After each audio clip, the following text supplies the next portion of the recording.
This is Florida Natural Farming at Frog Valley Tropical Fruit Farm, and I just got my ultimate wish list plant. It was the Redleaf Exotics seed-grown Philodendron Spiritus Sancti,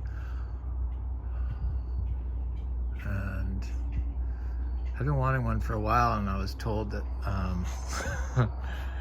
no, you cannot spend that kind of money on that plant that big, and house plant. But I got these to grow in our orchard floor, as part of our agriculture to sell eventually. So they're all to like divide and propagate. This is our Philodendron Monstera Deliciosa alba node cutting I bought 2 Christmases ago for myself. I secretly bought it, $150 for a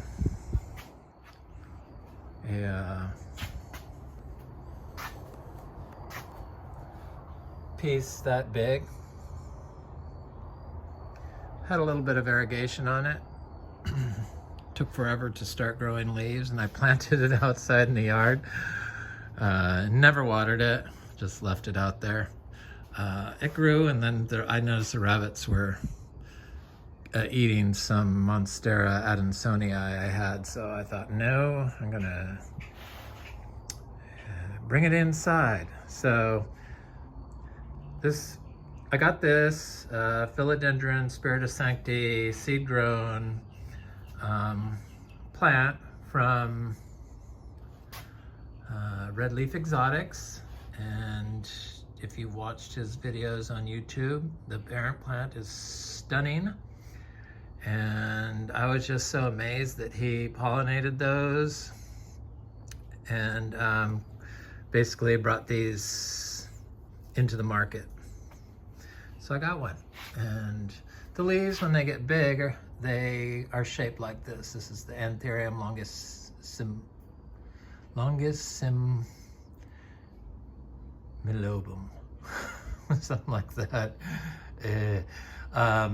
And that's a new leaf on it. And the leaves they're very similar. They're like, the philodendron leaves change shape from juvenile form to adult form will look like this. This is a Philodendron Perizo Verde that starting to get some variegation in it. It starts coming out in the warm weather. You can barely see it there, but I have it in the windowsill outside here, and it was a tiny little plant, like those 2 leaves on the Philodendron Spiritus Sancti. So I got this yesterday afternoon, and the box was like smashed. It freaked me out a little bit, but I got it.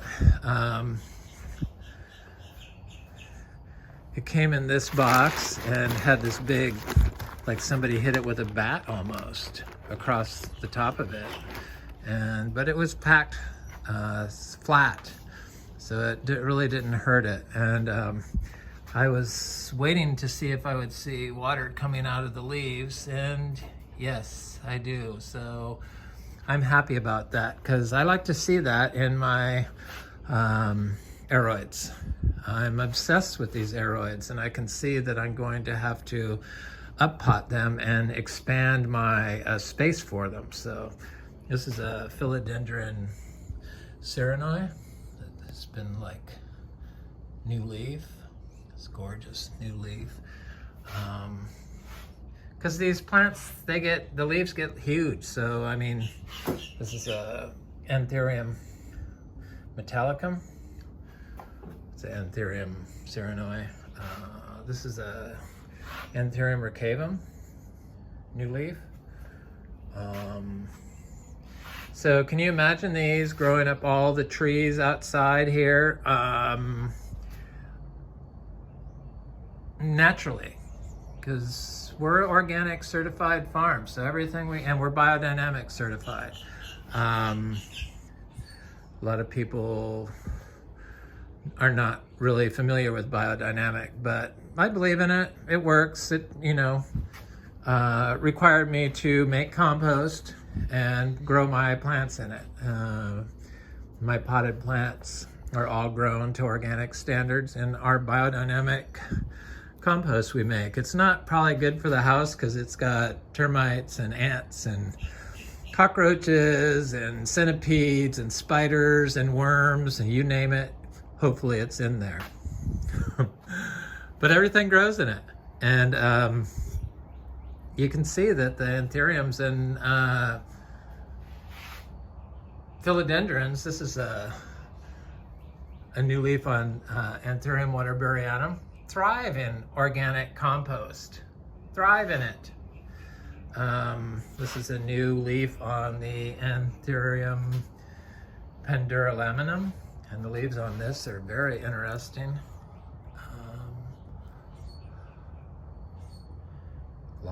I like the long, skinny leaves. So these leaves came yellow. If you see yellow on your plants, cut back water instantly. And that usually does the trick. I bought this recently. This is an import from Equigenera, and I got 3 plants. I got this Anthurium Fredericksdalii. And it came with just a tiny little bit of yellow on the leaf, but it looks okay. They're tough. These plants are tough. But I couldn't imagine growing them inside. And I see a lot of people that have them in those plastic greenhouses that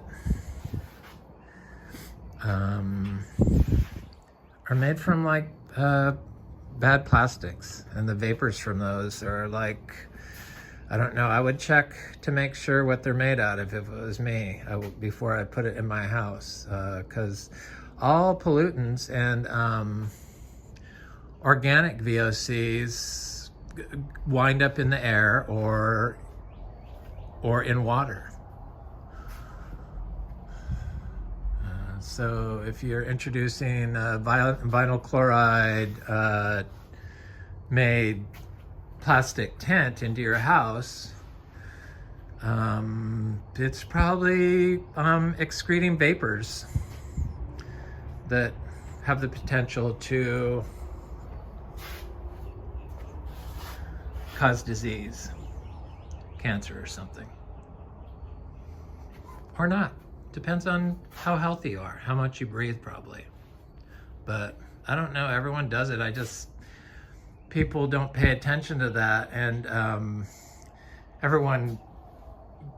these things have helped me learn to grow, and so better. So I'm really glad I got them. So people just are turn a blind eye towards their practice if they can't see what's going on. It's what you don't see that's going to be the problem in your pollution. So plants grown organically, whether it's in a pot or out in the yard, don't generally have issues with pests and disease, because they have an immune system, and the immune system is in the soil.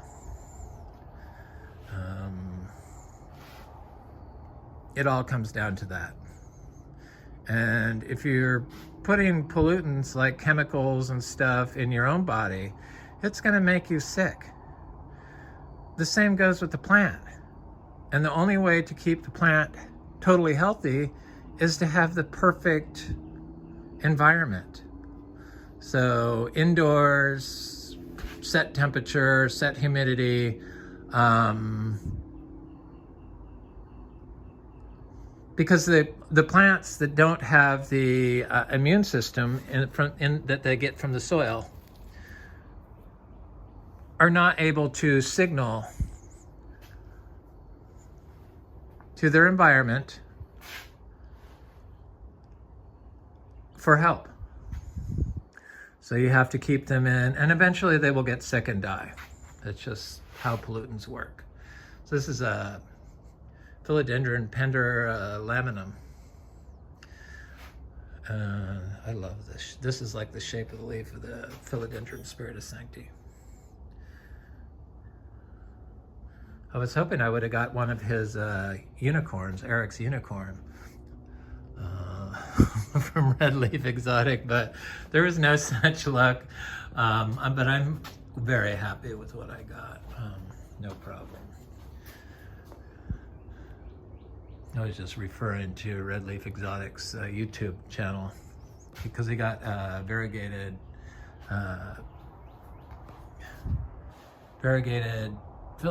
Spiritus Sanctis.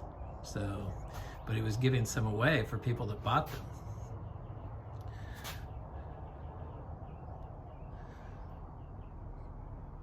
That's okay. I'm sure I'll get one eventually. Doesn't matter. I like the green one. So these our biodynamic compost that we grow everything in keeps our plants from getting pests and disease. This yellow spot came from when I imported it a while ago. This is a Anthurium regale, and it looks very healthy. And this potting soil grows mushrooms around the anthuriums in particular, but I've also started noticing it in some of the philodendrons.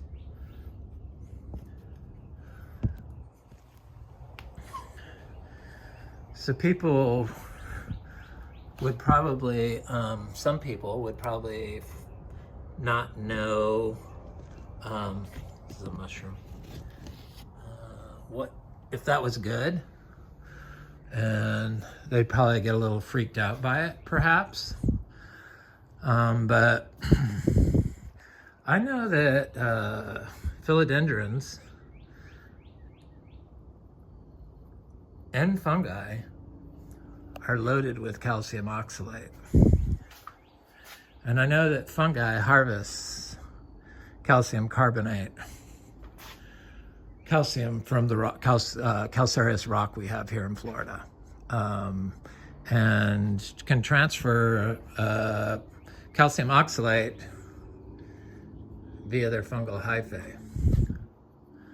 And the calcium oxalate, it turns out, in calcium oxalate infused plants that have more than the average plant, like philodendrons, that's why they're poisonous, their leaf matter and their carbon, their dead carbon, is more likely to produce mineralized soil, so soil that can aggregate. Because when it oxidizes in the air, the carbon, it releases CO2 and calcium carbonate, liquid, water. So it's calcium carbonate liquid binds stuff together. And it's a plant readily available source of calcium. Anyway, just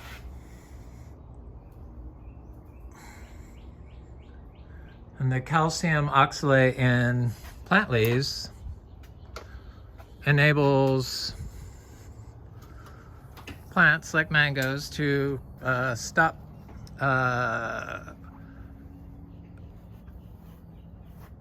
intaking carbon dioxide from the atmosphere for photosynthesis, and using the calcium oxalate crystals and breaking them down internally to get the calcium or the carbon dioxide they need to photosynthesize. It's like they shut off their leaves so that their leaves are not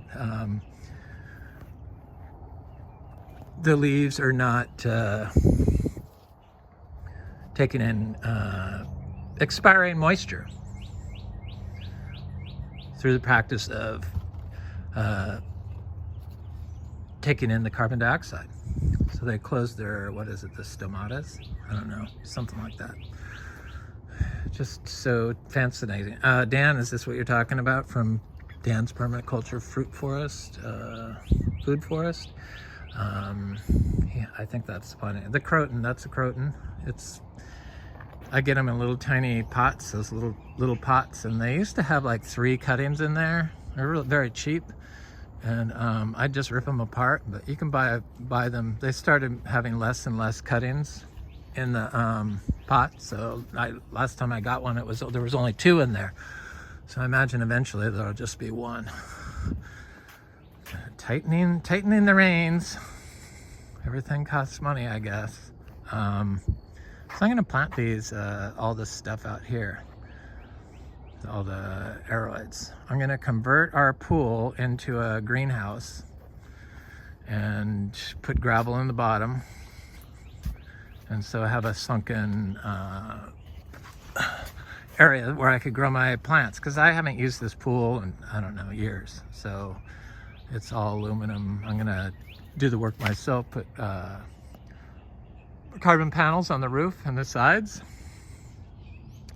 and then do some sort of pipes maybe to do geothermal. So pipes that stick up from the gravel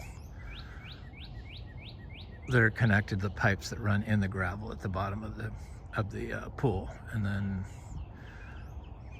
some pipes about, I don't know, 3 feet above the top of the level of the pool, and then a vent, of course, and some fans, and see if that stays cool in there, or the temperature stays constant. Hopefully it does,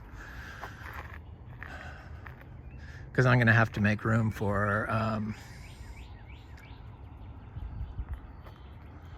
the aroids. They need to have big pots, and I want to keep a whole set of them indoors, protect, and so I can propagate in there.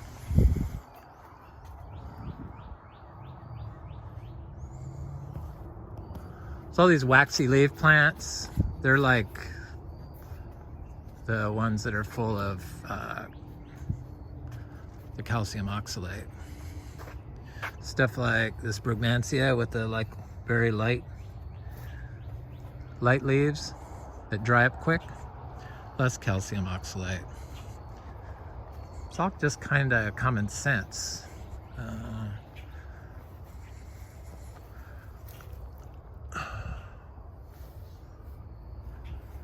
Yeah, I don't water any of that stuff. It's all the same. So I should check some of my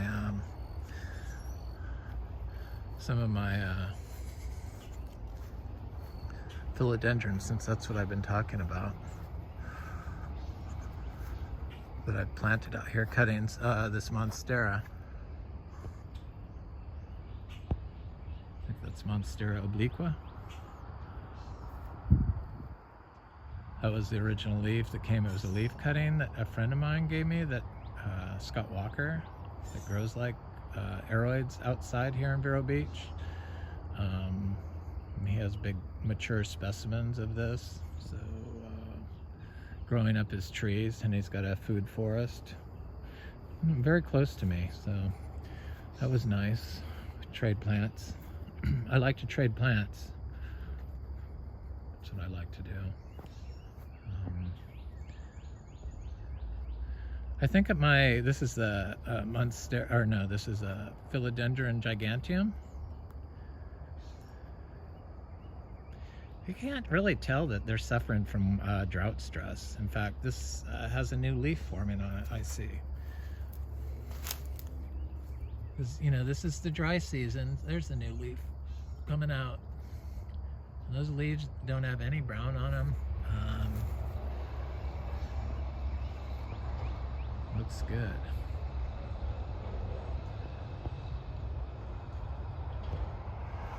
Everything grows the same.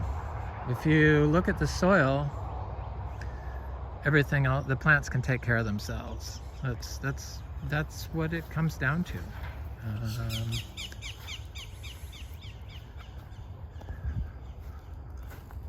Everyone just ignores the soil like it doesn't even exist. And the input you put towards your plant is going to wind up in you or in your neighbor.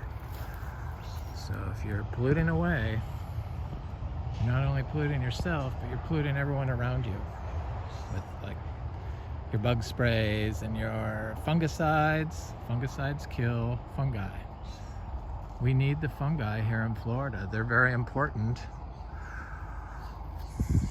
There is no wild space anywhere near us that I can think of. It's unlike in like Northern California, where you have big, vast forests. It's just miles and miles of fields and houses with, you know, people don't usually have a lot of plants. And then citrus further out. No trees, no wildlife. So somebody had mentioned about planting or you know, getting a grant for being organic for having native species, but we don't grow any native species. We provide a habitat for them to grow themselves in the orchard floor, and then we leave all the old trees, the old native trees, and then more native trees grow. But I don't go out hunting for native species. Not really something I would do. Since all these fruit trees have the potential to. This is a cutting of Philodendron verrucosum, and it looks like it has a new leaf forming right now. Yeah, right there. That leaf was looking nasty when I moved it out here. So it kind of dried up when I did the cutting for some reason.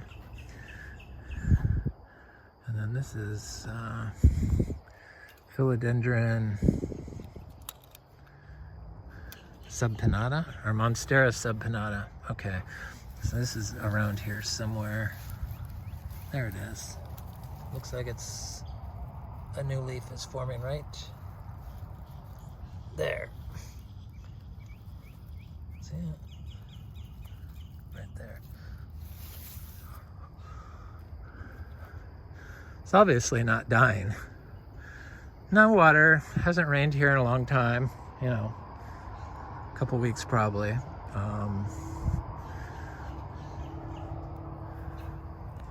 Here's Philodendron Charonier. This is one of those long, gorgeous leaves. They get like 5 feet long, those leaves on that. They kind of look like the Anthurium veitchii. Probably the philodendrons would be easier to grow in areas with less moisture. That's the thing with the, if you have your soil right for your houseplant organically, then it has the ability to adapt to its environment. But if you've poisoned and are growing in pollutants, then the plant, or hydroponically, then your plant doesn't have the ability, even if it's organic, does not have its ability to provide an immune response. That's why organic doesn't have issues with pests, if you're doing it right. So this is a Philodendron Maximus. It was a nursery grown tree that I bought, and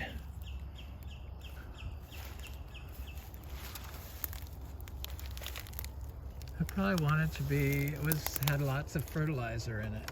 It's a big plant. It had lots of fertilizer in the pot, but it looks okay. That's a new growth point.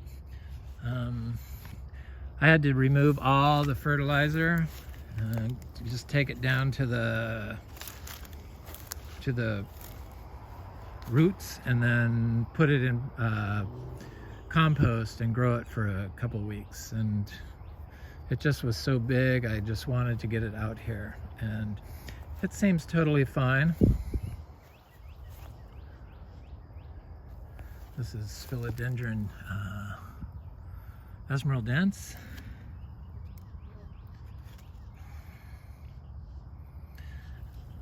See if there's any new growth coming up. No, but it looks totally fine. Leaf cutting that I started in compost and for 4 weeks in the shade room. I know I have somebody else around here. Right here, maybe. Yes, tenue. This is Philodendron tenue.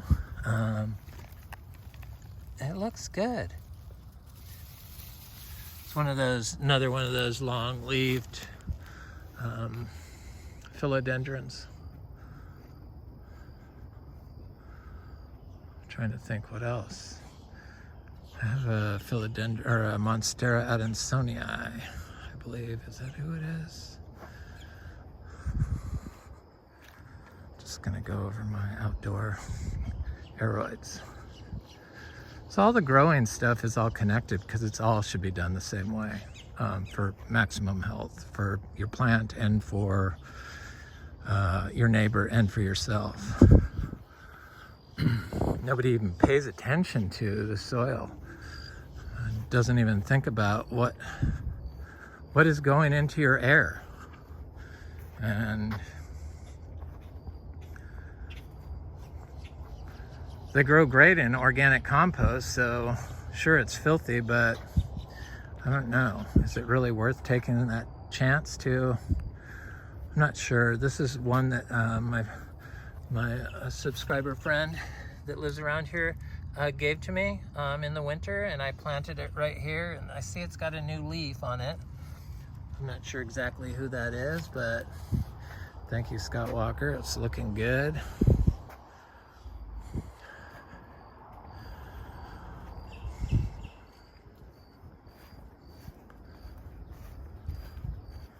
Some sort of tomatophyllum, or I don't know, something.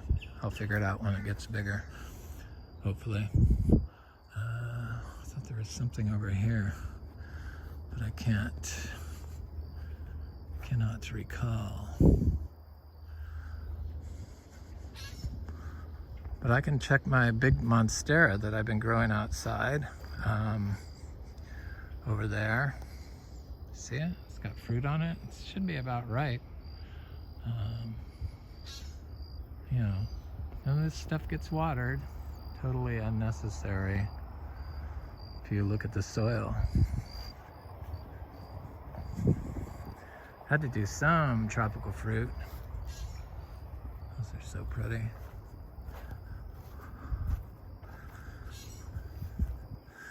This pomelo, this pomelo is looking good. That was a gift from somebody I met that lives in Indian River County that I inspired to grow citrus from seed, citrus fruit trees from seed, and that's one of the, he's like obsessive, just food and medicine. That's the only plants he gets. I get the plants I like, the fruit trees I like. I got this Monstera Deliciosa just because it was a cool plant. The air smells so good because this giant tree is covered in blooms.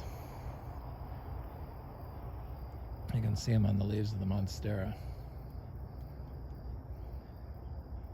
This thing never got affected by the one day of 31 degrees we got last year, and 2 days of 32 degrees one night and 31 degrees another night. 2 nights in a row. Didn't even get affected. I see one of those rabbits got it from the hawk. Poor little thing. But fertilizer for the soil. This Monstera Deliciosa is, the fruit is not ready, but it's getting there. It's quite large. I didn't realize they were so big. So this thing fruited 5 years from I planted it as a little 3-gallon. This giant Monstera Deliciosa. But it's got a lot of fruit on it.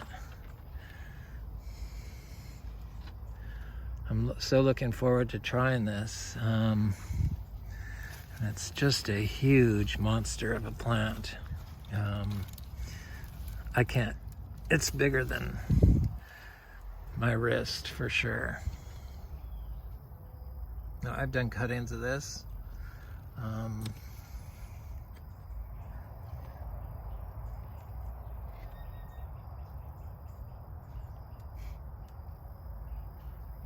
they take forever to grow. Not kidding. Of course, oh, there's more fruit over there, I see. I just do the cuttings and stick it in the ground. So it's not like,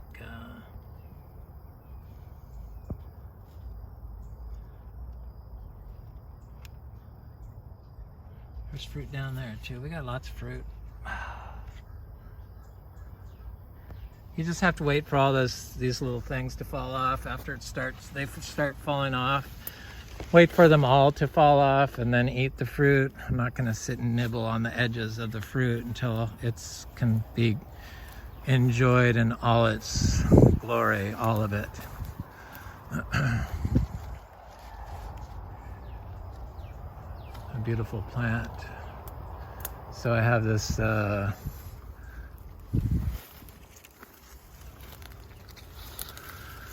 Philodendron Esmeraldance growing in this tree. Is that elephant ear tree? It's a nitrogen fixing tree. And it's great. It's doing great. I planted it right.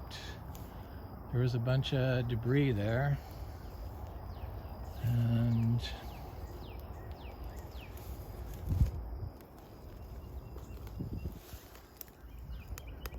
there it is. Looks very happy. It's interesting how it's turned its leaf up like to almost like it's trying to push water down the leaf to its stem. I'm sure that's what it's doing.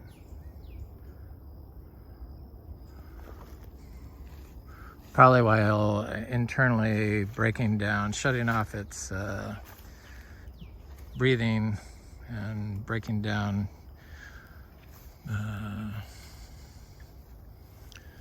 carbon dioxide internally from the calcium oxalate.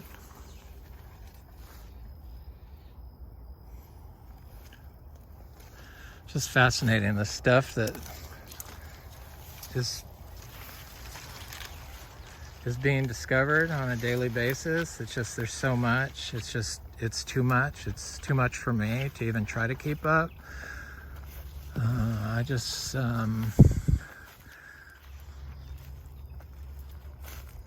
when I get a plant, I like to obsess on it, and especially new species like Philodendron and Anthurium, and figure out what's going on and how to grow them. And everything grows the same way. Just some plants can handle more water, some plants can handle more sun, but you got to focus on the soil. I'm working my way over to these cuttings of the Monstera I did. Looks good. I think that's going on 2 years in the ground. Just slow Monstera Deliciosa until it gets going. So I was given this plant by my friend in Vero Beach, a subscriber I met, a friend I met through my channel, thank God. And it's that red one with dark leaves. But see how the leaves are all like, I did cutting here. He gave me some cuttings of this. and I shoved one in the ground here, and about a month later we had that freeze and the leaves turned red. I mean, they turned that color red. It was gorgeous. And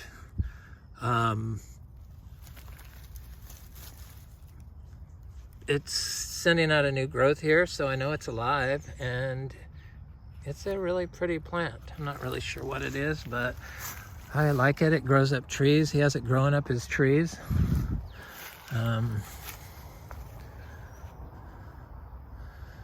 It's just really amazing. So I just noticed this world's best cutting I did last summer has got covered in fruit in full shade. Well, that's good to know. Mulberry.